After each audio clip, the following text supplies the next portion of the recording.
দেখতে দেন। আসসালামু আলাইকুম ওয়া রাহমাতুল্লাহি ওয়া বারাকাতুহু। ওয়া আলাইকুম আসসালাম। টাইগার আসাম পাড়া বাজার। এই মোবাইলের সাথে দেখতেই পাআমরা।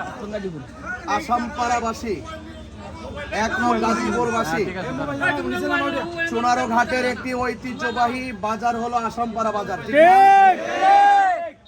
গাজীপুর এক নং যে এরিয়াটা আছে, এই জায়গাটার মাটি সুন্নিয়তের ঘাঁটি। আমরা এই স্বাধীনতার পর এই বাংলাদেশে একমাত্র সারা বাংলাদেশের আপামর জনতাকে বোঝাতে সক্ষম হয়েছি যে একমাত্র এই দেশের শান্তিপ্রিয় দল হলো আহলুস সুন্নাত ওয়াল জামাত। রাজনৈতিক অস্থিরতা এবং আমাদের যে পারস্পরিক যে প্রতিহিংসা, সেই প্রতিহিংসা মুক্ত বাংলাদেশ গড়তে হলে এবং সুবিধা বঞ্চিত মানুষগুলিকে সুবিধা দেওয়ার লক্ষ্যে এই মুহূর্তে সকল সুবিধা বঞ্চিত মানুষের পাশে দাঁড়াতে হলে আহলুস সুন্নাত ওয়াল জামাতের কোনো বিকল্প নাই। ঠিক কি না? সেই জন্য বৃহত্তর সুন্নি জোট হবিগঞ্জ ৪ সোনারগঞ্জ মাধবপুর আসনে আমাকে মোমবাতি প্রতীকে নির্বাচন করার জন্য অলরেডি ঘোষণা করেছেন। আমি মূলত আজকে নির্বাচনে প্রচারণের জন্য আসি নাই। যদি নির্বাচনে প্রচারণের জন্য আসতাম তাহলে আমাদের আহলুস সুন্নাত ওয়াল জামাতের নেতৃবৃন্দরা এখানে হাজার হাজার লোক থাকতো। কথা বলেন ঠিক কি না? আমি এসেছি আমাদের মহান আল্লাহর ওলি কালো রহমতুল্লাহ আলাইহির এবং গাজী কালো রহমতুল্লাহ আলাইহির দরবারগুলো জিয়ারত করতে এসেছি। সেই জিয়ারতের পরে আমিও মনে মনে ভাবছি যে আমাদের বাজার ব্যবসায়ীদেরকে একটু দেখা করে যায় এবং তার কাছ থেকে দোয়া নিয়ে যায়। সেই লক্ষ্যে আজকে আমি এখানে এসেছি। তবে আমি আপনাদেরকে একটি কথা বলতে চাই যে আমরা সকলে সম্মিলিতভাবে ঐক্যবদ্ধভাবে সোনারগঞ্জ এবং মাধবপুরবাসীকে ভালোবাসার মাধ্যমে সাজাতে চাই। ঠিক আছে? আমরা রাজনৈতিক প্রতিহিংসা চাই না। কথা বলেন ঠিক না? এবং রাজনীতি নিয়ে যে রক্তের খেলা, প্রতিশোধের খেলা চলছে, সেই রাজনীতি রক্তের খেলা বন্ধ করতে হবে। ঠিক না? এবং দেখেন, একজনে যদি একটা অন্যায় করে রাজনীতি প্রতিহিংসায় ঢালাও ভাবে মামলা করা হয়, সেই মামলা করে অনর্থক নিরীহ মানুষদেরকে হ্যারাস করা হচ্ছে। কথা বলে ঠিক কিনা? এবং এই মামলা করে এক শ্রেণীর মানুষ, অসাধু লোক, তারা মামলা বাণিজ্য পর্যন্ত মেতে উঠেছে। কথা বলে ঠিক কিনা?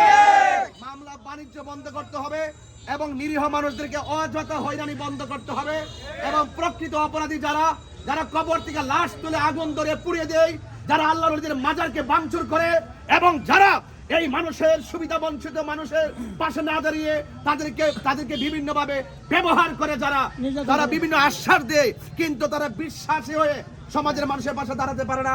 আমরা আহলুস সুন্নাত ওয়াল জামাত দার্থহীন কণ্ঠে বলতে চাই, আশ্বাস দিয়ে নয়, ভালোবাসা দিয়ে, বিশ্বাস দিয়ে, বিশ্বাসের প্রতিফলন দিয়ে এই দেশের অধিকার হারা মানুষ এবং সুবিধা বঞ্চিত মানুষের পাশে দাঁড়াতে চাই এবং রাষ্ট্রের গুরুত্বপূর্ণ জায়গায় যদি আহলুস সুন্নাত ওয়াল জামাতের নেতৃত্ব যদি আমরা গঠন করতে পারি, আহলুস সুন্নাত ওয়াল জামাতের মানুষদেরকে যদি আমরা পাঠাতে পারি, আমরা আশা করি আহলুস সুন্নাত ওয়াল জামাতের সেই দায়িত্বশীলদের মানুষের মাধ্যমে এই দেশের অধিকার হারা মানুষ, সুবিধা বঞ্চিত মানুষের পাশে এবং মুখে হাসি ফুটবে।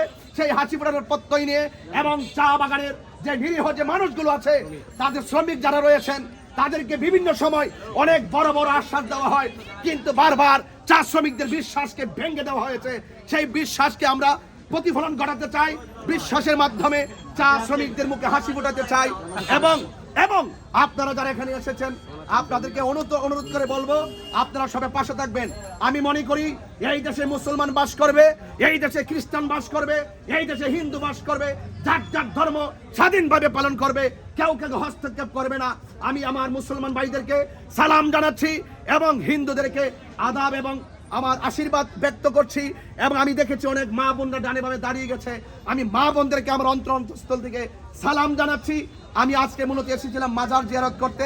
আসলে যেহেতু একজন প্রার্থীর বিভিন্ন ধরনের রাজনৈতিক বিভিন্ন নির্বাচনী বিভিন্ন নিয়ম কানুন আছে, যেহেতু আচরণ বিধি আছে, সেই জন্য আমি আজকে হঠাৎ করে আপনারা আমাকে দেখে জড়ো হয়েছেন।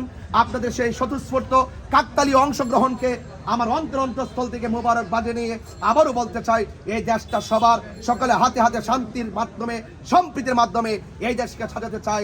নারায়ে তাকবীর, আল্লাহু আকবার, নারায়ে রিসালাত, ইয়া রাসূলুল্লাহ, আহলুস সুন্নাত ওয়াল জামাত জিন্দাবাদ। এবং মোমবাতির আলো সংসদে ঘরে ঘরে এই আলোতে যেন প্রত্যেকটা মানুষের হৃদয় আলোকিত হয়, সে আশাবাদ ব্যক্ত রেখে আমার কথা যদি কেউ কষ্ট পেয়ে থাকেন, আরেকটি কথা বলি, আমি এই বাজার যখন ঢুকেছি দেখেছি যে অনেকগুলো দোকান, আমি সব ব্যবসায়ীদের হাতে হাত মেলাতে পারিনি, আমি আন্তরিকভাবে দুঃখিত এবং স্বল্পতার কারণে আপনারা কেউ ভুল বুঝবেন না। ইনশাল্লাহ আপনারা আমার হৃদয়ে আছেন, এই দেশের মাটি ও মানুষের প্রতি আমার দরদ আছে, আমরা সম্প্রীতির মাধ্যমে এই দেশকে সাজাতে চাই। ইনশাল্লাহ আল্লাহ পাক আপনাদের সকলের ব্যবসা বাণিজ্য জান মালে বরকত দান করুক, আমিন। আসসালামু আলাইকুম ওয়া রাহমাতুল্লাহি ওয়া বারাকাতুহু।